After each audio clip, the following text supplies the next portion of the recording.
Hi, I'm John Hochtel. I'm filling in for Brittany Johnson, who usually does GC Conversations. I'm delighted that we're going to be talking to Dr. Claudia Yaghoobi, who's in our English department here at Georgia College. We'll be talking about literature, culture, and gender.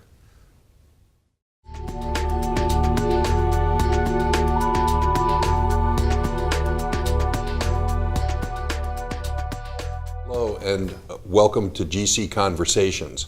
I'm John Hochtel, and it's my pleasure to welcome Dr. Claudia Yaghoobi, who is an assistant professor of English and international literature here at Georgia College. Claudia, tell us a little bit about your background. Obviously, you have come to the United States from a distant country. Well, tell us about where you came from and what brought you to the United States and now to Georgia College. Well, first of all, hi, and thank you for having me, John. And I'm very glad to be here. Yes, I come from a very distant country, from Iran, the Middle East, and I used to be an assistant professor of English in Iran, and I had my master's degree. And I was teaching for almost 20 years back there. Then there was a point that I needed more in terms of knowledge and education and access to recent scholarship and research in my field. So that made me to think about leaving the country and going somewhere that I could have easy access to research. So I came to the United States. I arrived in Los Angeles in 2006, 7 years ago. And one of the shocking things that I had to face was that the universities here did not accept my master's degree at the time because they said that it was outdated, and they also mentioned that even if you were our own student, you had to redo your master's degree because after 7 years you have to update yourself. So I went to California State University of Los Angeles. I got another master's degree in English, and then I entered University of California at Santa Barbara for my PhD. And I specialized, and I still specialize, in English and Persian medieval literature and Sufism, mysticism, Iranian modern fiction, Middle Eastern contemporary women's writings, and gender and sexuality studies. A full portfolio for someone, and having to do part of it twice. Yes, and it's interesting that everybody asks me, why did you do the same thing again? But honestly, for me, doing it again, this part, getting a master's degree in English in the United States was completely different from what I got in Iran because, as I said, access to new publications makes a huge difference. Well, one of the things that I'm excited about here at Georgia College, and we may be going out of order of what we said we would talk about, is a program called Muslim Journeys that I'm taking part in and that you are part of. I am reading literature as part of that I would never have experienced otherwise. Could you tell us a little bit about Muslim Journeys and your role in that, and some of the materials that we're going to be looking at over the course of the semester? Mm-hmm. Well, Georgia College Library was awarded a grant from the American Association of Libraries and the NEH, the National Endowment of the Humanities, and Georgia College Library is one of the 125 libraries all over the United States that was granted this award. And the award is for, it's targeted to the public, the community, and it's mostly for getting to know a culture which is mostly sort of veiled in the United States or in the West, and we're trying to get to know the culture, the social issues, and some of the gender and sexuality issues of the Middle East. So it's a 5 sessions, we have 5 meetings of reading books and discussing them, books of fiction, or some of them are autobiographies and memoirs. And I'm one of the local scholars who leads the discussions for the Muslim journeys. And actually the next discussion that we are going to have is on Iran, a book, an autobiographical graphic novel from Iran called Persepolis, The Story of a Childhood. And I'm going to present and I'm going to give the background information to people coming from Iran. I think that's appropriate. And it's going to be on November 18th, and the series, the discussions and the readings are held every 6 weeks in Mary Vincent Library in Milledgeville.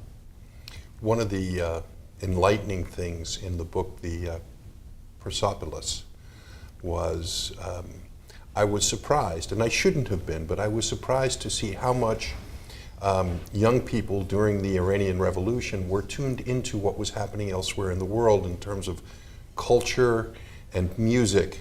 I think we have a tendency to think of Iran as a closed society, tightly controlled information, and it was very revealing to me as I read the book to realize that contemporary music has a way of getting into those places. Your experience growing up in Iran, can you tell us a little bit about that? Definitely, but just to answer what you mentioned, during, the Islamic Revolution was brought about because the the nation was against Shah. And Shah was very westernized. And one of the reasons the only reasons, the many reasons that the revolution was brought about was because Shah was seen as an agent of the West. So access to, Western culture and Western music, literature, everything back then was very normal and common. But access to all of this right now, after the Islamic Revolution and the Islamic regime, is odd. It's difficult. It's not easy. And people have access through, breaking proxies and, codes and things like that. And as a young woman growing up in Iran, can you give us some sense of the things that you did, the things that you enjoyed? Tell us a little about growing up in that society. Well, see, I was born and brought up in an Armenian family. So compared to a Persian Muslim family, I was brought up with much more freedom, because Armenians are Christian and, we have different perspectives on life and everything. But obviously it was a little difficult because you're living as a minority in a majority Muslim country, and there are things that, limit your freedom. And that was another reason why I left the country, because I will, explain this more with examples, but up to a certain point, it's easy. Up to, when you're a young woman, if you're a teenager, it can be easy because you are in your Armenian bubble, surrounded by the Armenian community, even going to Armenian schools, living in Armenian neighborhoods. But then when you grow up and you're an adult woman and you want to go further and move beyond the Armenian community, there are problems. One of the problems that I faced was in professional areas or job interviews and everything that I had to go through because in terms of Muslim rules, because it was the regulation and the law of the country and the universities and offices that I was applying for jobs. And one thing that I definitely did not like was that I could progress professionally to a certain point. There was a limit. And for example, I could be a tenured, and I was a tenured professor of English back then at university, and I was very respected. But I couldn't be the chair of the department, or I could be the associate chair. So these are things that limit your potential, in professional areas. So I wanted more. Well, we'll take a quick break, and we'll come back to talk to Dr. Yaghoobi about a courageous decision to move from her homeland to a new and interesting country.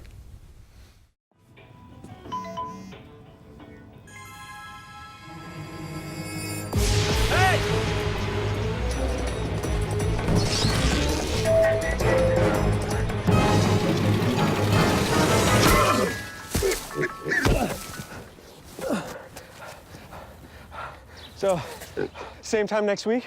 Well, of course. Put away a few bucks, feel like $1 million. For free tips to help you save, go to Feed the Pig.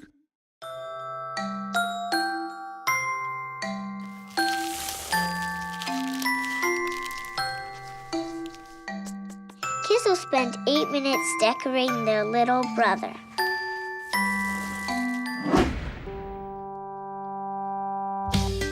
Brushing for 2 minutes now can save your child from severe tooth pain later. 2 minutes, twice a day.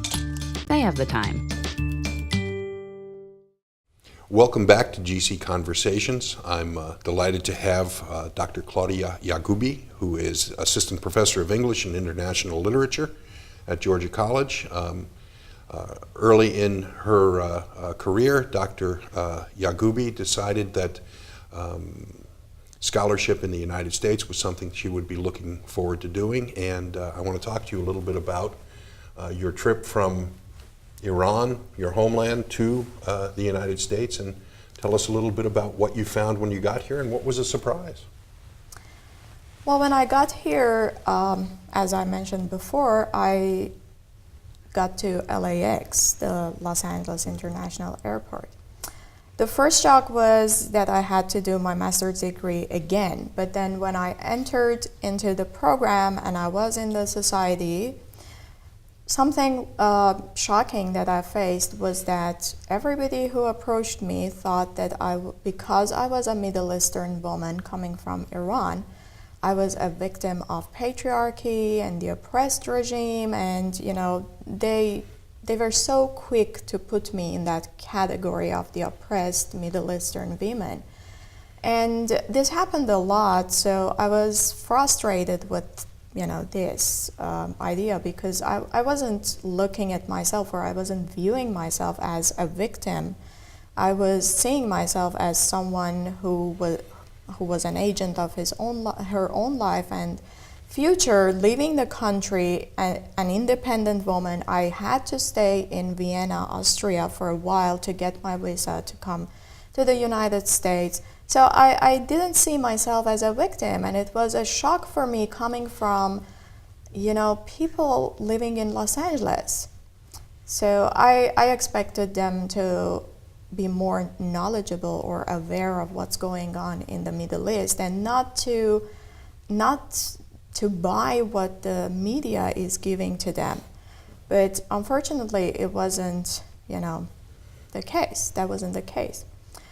The second shocking thing was after the 2007, speech that the Iranian president gave at Columbia University, and he mentioned that we don't have any homosexuals in Iran, and I was approached with a lot of questions. A lot of people approached me with the question of homosexuality in Iran, and that was actually shocking for me, coming from the Iranian president, but kind of I could see where he was going with that. But just thinking that there are no homosexuals in Iran and the people in the United States believing that was shocking to me. So these were shocking. But another shocking point in Los Angeles was that I was, back in Iran, the people, or colleagues, if you're working with people at a place, there is a tradition, or there is this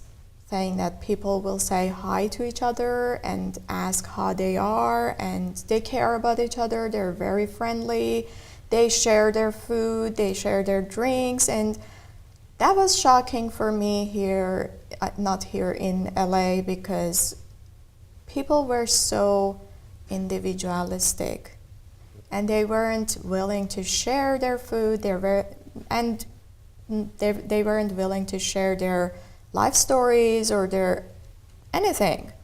And even everybody was so in their thoughts, immersed in their thoughts. They wouldn't say hi. They would, the most that they would do was a smile. And just switching to, Georgia, coming to Milledgeville, I got used to that. For 7 years I lived in Los Angeles, and I got used to that, being individualistic, and I think I became somewhat selfish too, in that sense. And then I came to Milledgeville, and I see everybody smiling and asking how you are, and very friendly and willing to share.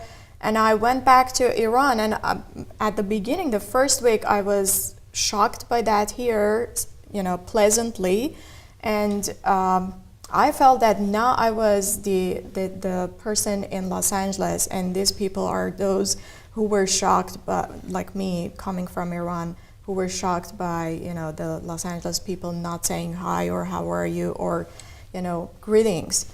So it was interesting. I love that about people in Milledgeville and on campus in Georgia College.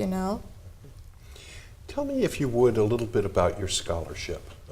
You've mentioned international literature, you mentioned gender studies and feminism.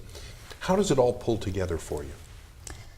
Well, the two shocking moments that I just mentioned when I came to Los Angeles led me to my new research in the United States.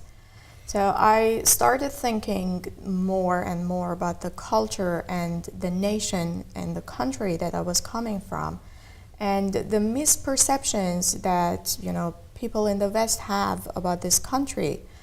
And I took it on myself to break all these stereotypical representations of the Middle East generally, and Iran particularly. So I started working, and breaking stereotypes is not easy, because you cannot start from the contemporary period trying to break stereotypes. You have to go back to the roots. So I went back to the medieval period. That's why I started, doing my doctoral studies, and I got my doctoral degree in medieval studies because of that. So I started working on medieval poetry and trying to break the stereotypes and these prejudices that are dominant here against the Middle East. I worked on the topic of diversity, and by diversity I mean sexual, cultural, religious, national diversity during the medieval period in Iran, and you will be surprised to see how egalitarian Iranian society was back in medieval period. And you read poems by Rumi, you read poems by Attar. I worked on Attar, and Attar was before Rumi and kind of, was a forefather of what Rumi did later with love and poetry and diversity and loving everybody and all human beings.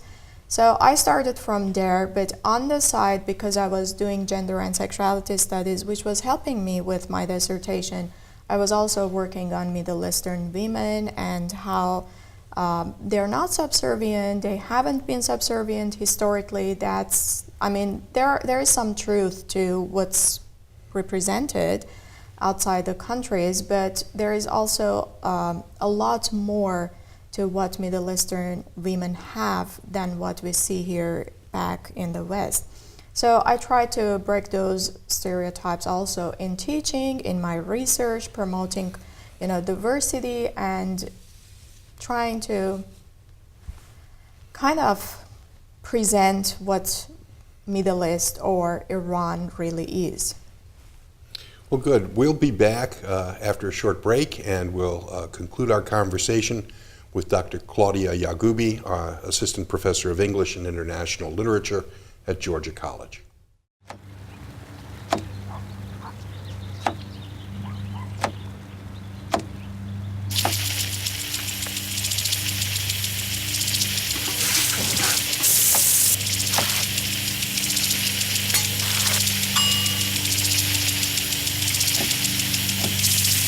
Clean kitchen surfaces, utensils, and hands with soapy water. 1 in 6 Americans will get sick from food poisoning this year. Keep your family safer. Check your steps at foodsafety.gov. Being a dad can be tough. No. What do you mean she's not coming? When's the fairy princess coming? Any minute now. But when you're willing to do anything, It is I, Cruz Zinkelpel. Okay, time for cake. it's always worth it. I know it's really you, Drew. I'm just pretending for the other kids. The smallest moments can have the biggest impact on a child's life. Take time to be a dad today. Call 877-4DAD-411 or visit fatherhood.gov. We're back with Dr. Claudia Yaghoobi, who is the Assistant Professor of English and International Literature here at Georgia College. And one of the things that we've been talking about is culture and literature. And so I want to ask you, tell us about the link between literature and culture and what literature can reveal about a culture. Culture, knowing about different cultures is very important for, developing an attitude that will transcend all the dichotomies and prejudices that we have created or have been given to us, as we grow up, as we have been growing up. And literature is a very important tool for breaking all those prejudices and dichotomies and all those misperceptions that we might have had. So right now at Georgia College, I'm teaching world literature, and we are focusing on literature coming from, different regions of the world, from the Latin America and the Caribbean, from the Middle East, Asia, and Africa. And I've had this experience from my students and my classes, that my students have expressed feelings of, joy and appreciation for literature, for all these works of fiction and some of them memoirs and autobiographies, letting them know and get to know and, be aware of other cultures.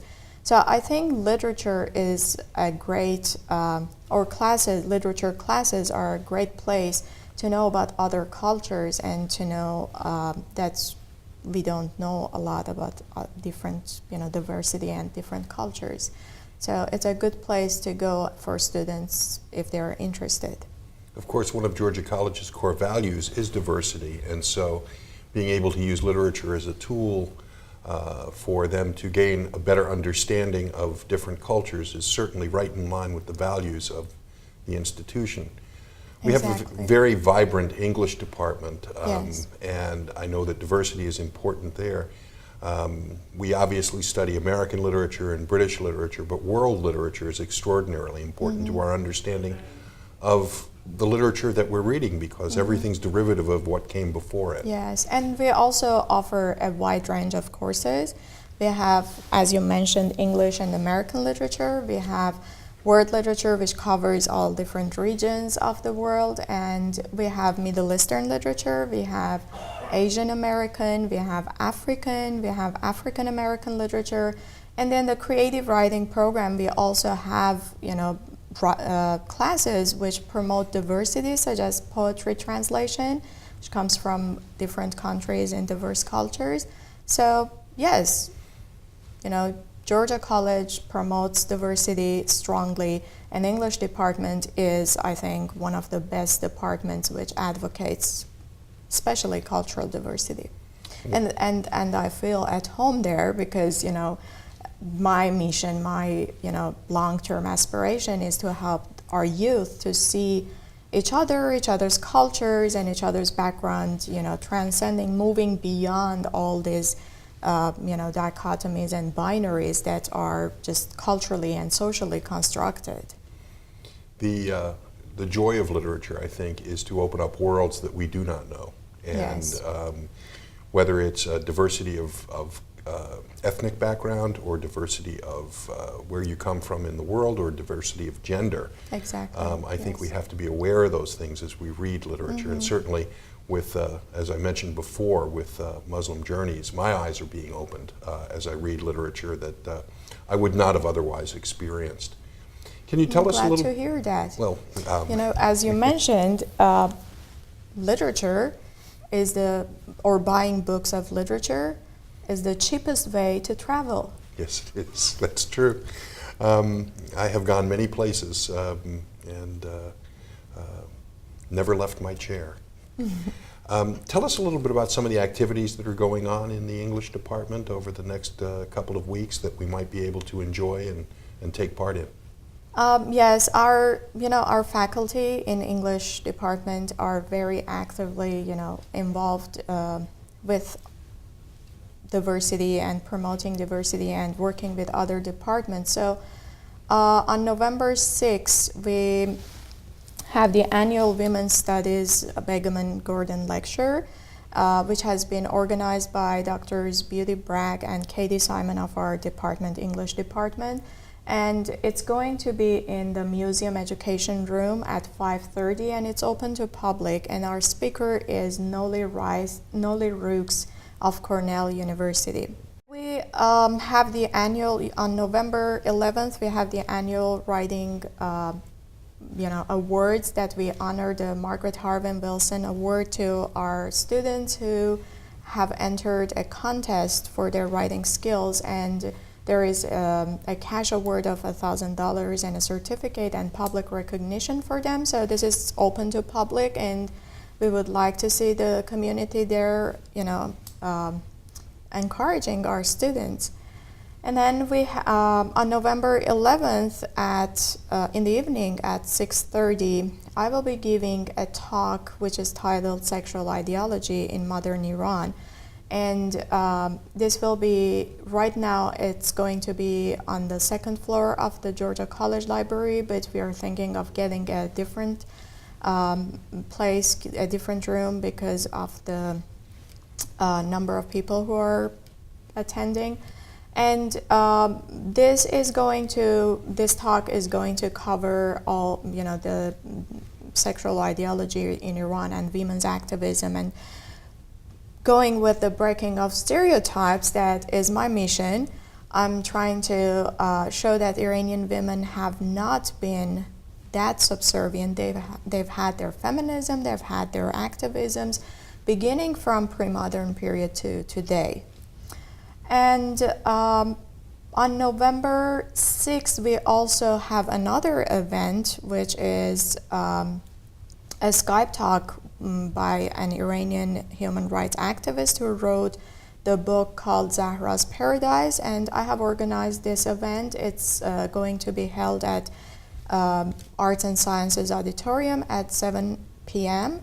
And the author of this book, Amir, is an Iranian American writer, journalist, human rights activist, and he's very active. And his book and his talk is going to be about the 2009 Iranian fraudulent presidential elections and the votes which were lost, and the youth who were in the streets, having uprisings and riots, and were being killed brutally.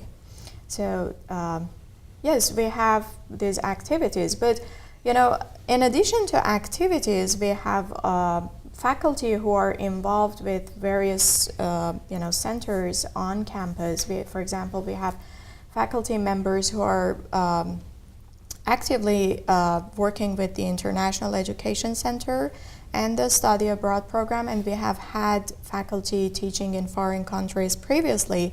And this summer, Dr. Craig Callender is teaching in Berlin, Germany, German literature, and we also have faculty who are involved with international film series, which are held every month, the first Friday of each month, and it's open to public. It's usually in the Arts and Sciences Auditorium.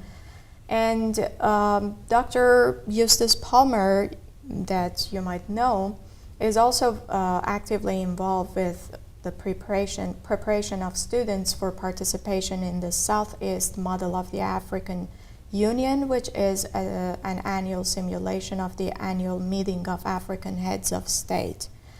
And we also have faculty who are involved with the Office of Institutional Equity and Diversity. And for example, for the past 5 years, Dr. Alan G. from our creative writing program has served as the faculty coordinator for student-oriented activities and resources. And he has also been the coordinator for Georgia College's African American Male Initiative this past year. So, our faculty in the English department, and I'm mentioning English department because that's where I'm, located right now. That's where I am. They advocate diversity in different ways, and this diversity is not just in the department. We've had, for example, people, international, people from other countries expressing interest in our department and what our department has to offer. We've had, for example, professors from Baghdad contacting Dr. Bruce Gentry of our department and expressing interest in, the courses we offer and the events that we hold. And also, Dr. Gentry has had 22 students and faculty from University of Vienna once sitting in his class of Flannery O'Connor. So you can see that diversity goes in all directions, and we are offering a diverse program. We have diversity in our faculty, coming from all different states and some of us from different countries, and offering a lot of different things. And we see that, even internationally, people are expressing interest in what we have to offer. Well, good. Thank you for your time. It's been extraordinarily delightful sharing this conversation with as robust a member of our vigorous faculty as you will find. Dr. Claudia Yaghoobi, Assistant Professor of English and International Literature. Thank you so much for your time. Thank you for having me. It was a pleasure talking with you.